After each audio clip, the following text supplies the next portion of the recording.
পায়ে চোট পাওয়ায় 2021 সালে হুইল চেয়ারে বসে প্রচার সেরেছিলেন তৃণমূল সুপ্রিমো তথা মুখ্যমন্ত্রী মমতা ব্যানার্জি। এবার সেই হুইল চেয়ারকে নেবেন তা নিয়েই কার্যত উড়ে পড়ে গেল পূর্ব বর্ধমানের জেলা শাসকের নিউ কালেক্টরেট বিল্ডিংয়ে। জানা গেছে, এসআইআর এর শুনানিতে এসে অসুস্থ হয়ে পড়েন মায়া কর্মকার নামে এক ভোটার কার্ড অনুযায়ী মায়া কর্মকারের বয়স 75। মাথা ঘুরে পড়ে যান তিনি। ওই ভোটার বর্ধমান দক্ষিণের বর্ধমান পৌরসভার 35 নম্বর ওয়ার্ডের 181 নম্বর পার্টের কোড়াপাড়ার বাসিন্দা বলে জানা যায়। মায়া কর্মকারের অসুস্থতার খবর পেয়ে তড়িঘড়ি অপর এক কাউন্সিলর শাহাবুদ্দিন খানকে নিয়ে ঘটনাস্থলে উপস্থিত হন 35 নম্বর ওয়ার্ডের কাউন্সিলর সনৎ বক্সী। খবর পেয়ে ঘটনাস্থলে পৌঁছন সংবাদ মাধ্যমের কর্মীরা। ওই ভোটারের প্রাথমিক শুশ্রূষা করে তাকে নিয়ে দুই কাউন্সিলর পৌঁছন ইআরওর কাছে। অভিযোগ, সেখানে রীতিমতো হম্বি করে এসআইআর এর শুনানি সম্পন্ন করিয়ে নেন তারা।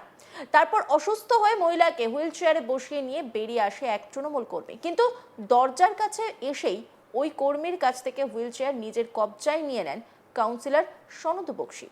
যদিও তা বেশিক্ষণ নিজের কাছে রাখতে পারেননি তিনি, কারণ সেই সময় ময়দানে হাজির হন বর্ধমান দক্ষিণের বিধায়ক খোকন দাস। তিনি সনৎ বক্সীর হাত থেকে রীতিমতো ছিনিয়ে নেন হুইল চেয়ার, আর তা দেখে কার্যত হাসির রোল ওঠে। এমনকি বিধায়ক নিজেও সেটা বুঝতে পেরে হাসতে থাকেন। সেই মুহূর্তের ভিডিওটা দেখাই আপনাদের, দেখুন।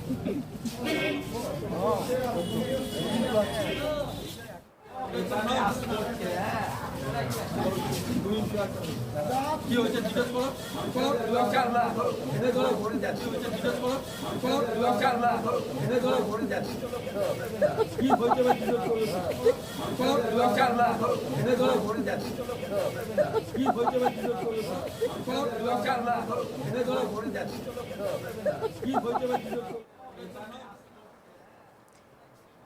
এবার শুনে নেওয়া যাক বিধায়ক খোকন দাস এবং কাউন্সিলর সনৎ বক্সী তাঁরা কি বলছেন।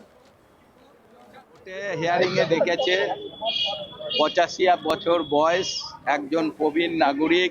3 ঘন্টা তাকে মায়া কর্মকার প্রায় সকাল থেকে 3 ঘন্টা ধরে বসে আছে হিয়ারিং এর ওখানে, তারপর অসুস্থ হয়ে পড়েছে।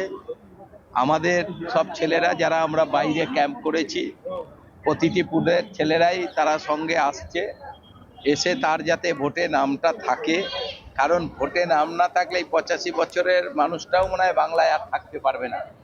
যে অরাজকতা গোটা বাংলা জুড়ে বিজেপি সরকার এবং নির্বাচন কমিশন শুরু করছে, তারা যেভাবে মানুষের নাম তার গণতান্ত্রিক অধিকার থেকে তাদের বঞ্চিত করতে চাইছে, এরই প্রতিবাদে গোটা বাংলা জুড়ে আমাদের তৃণমূলের ছেলেরা প্রতিটি মানুষের সঙ্গে থাকছে যাতে তার ভোটাধিকার থাকে।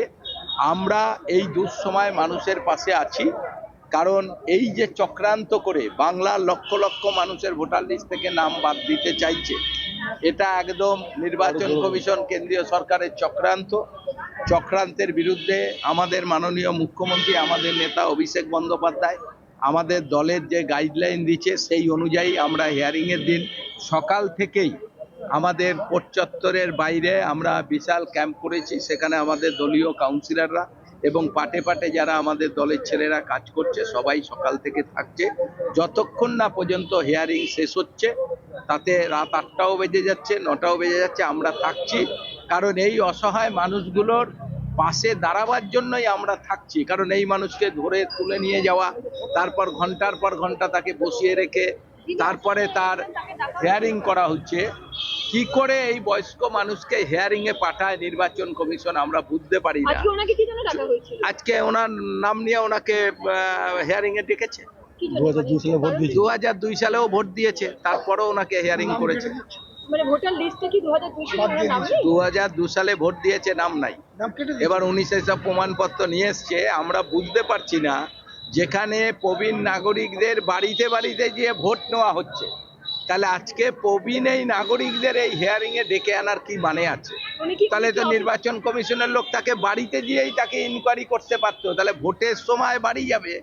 আর এই হিয়ারিং এর সময় 85 বছরের লোক সকাল থেকে 3 ঘন্টা ধরে বসে থাকে, এখন সে সব প্রমাণপত্র দিয়ে তারপর সে বাড়িতে যায়। আজকে ওনার কি হয়? আজকে ওনাকে হিয়ারিং এ ডেকেছে। তারপর কি হলো? এখন উনি তো দেখালো সব পুরনো কাগজপত্র, ওখানে অসুস্থ হয়ে পড়েছে, 3 ঘন্টার ওপরে বসে আছে কিছু না খেয়ে। একটা 85 বছরের মানুষ যদি বসে থাকে, মুখে ফেনা উঠে গেছিল, নিয়ে এখন একটু সুস্থ হয়েছে, সবাই ধরে সুস্থ করেছে। আজকে বিজেপি যেভাবে মানুষকে হ্যাকেল করছে, ডি ভোটার করার চক্রান্ত করছে, এনআরসি করার চক্রান্ত করছে, এসব মানুষদের 2002 সালে ভোটার লিস্টের নামগুলো কেটে দিচ্ছে।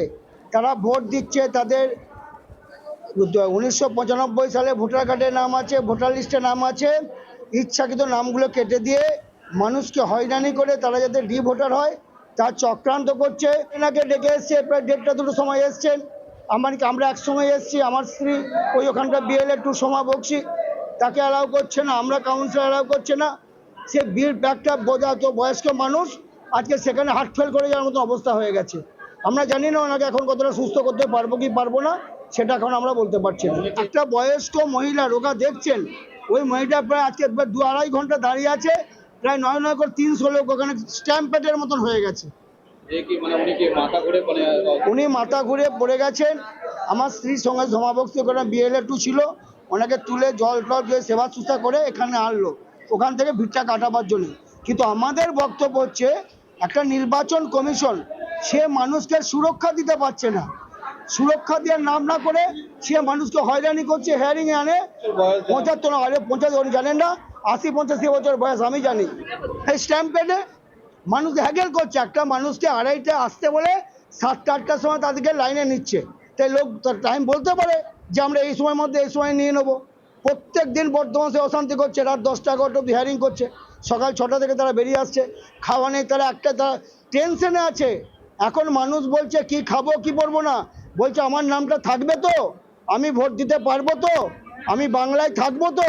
এই জায়গায় আতঙ্কগ্রস্ত, আমার এখানে নয়, ওনার কি আতঙ্কতে এবং টেনশনে দিয়ে এরকম 100% আতঙ্ক, টেনশন প্লাস স্ট্যাম্প প্যাড অসুস্থ হয়ে যায়। 3টে কারণে একসঙ্গে কাজ করছে। ওনার বলছে তোমার 2002 সালে নাম নেই, কিন্তু ওনার বয়স 85, ওনার স্বামীর নাম মারা গেছে, উনি অবস্থা মানে সবই ডকুমেন্টস আছে, তবে হ্যাকেল করার জন্য বলে ওনাকে ডি ভোটার করতে হবে।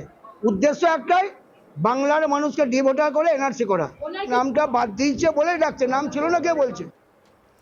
এসআইআর এর শুনানিতে এসে অসুস্থ হয়ে পড়েন মায়া কর্মকার নামে এক ভোটার। ভোটার কার্ড অনুযায়ী মায়া কর্মকারের বয়স 75, মাথা ঘুরে পড়ে যান তিনি। ওই ভোটার বর্ধমান দক্ষিণের বর্ধমান পৌরসভার 35 নম্বর ওয়ার্ডের 181 নম্বর পার্টের কোড়াপাড়ার বাসিন্দা বলে জানা যায়। মায়া কর্মকারের অসুস্থতার খবর পেয়ে তড়িঘড়ি অপর এক কাউন্সিলর শাহাবুদ্দিন খানকে নিয়ে ঘটনাস্থলে উপস্থিত হন 35 নম্বর ওয়ার্ডের কাউন্সিলর সনদ বক্সি। খবর পেয়ে ঘটনাস্থলে পৌঁছন সংবাদ মাধ্যমের কর্মীরাও। ওই ভোটারের প্রাথমিক শুশ্রূষা করে তাকে নিয়ে 2 কাউন্সিলর পৌঁছন ইআরওর কাছে। অভিযোগ, সেখানে রীতিমতো হম্বিতম্বি করে এসআইআর এর শুনানি সম্পন্ন করিয়ে নেন তারা। তারপর অসুস্থ মহিলাকে হুইল চেয়ারে বসিয়ে বার করেন তারা। অন্যান্য খবরের আপডেটের জন্য অবশ্যই নজর রাখুন আজ তাক বাংলার ইউটিউব স্ট্রিমে। লাইক, কমেন্ট, শেয়ার এবং সাবস্ক্রাইব করতে ভুলবেন না।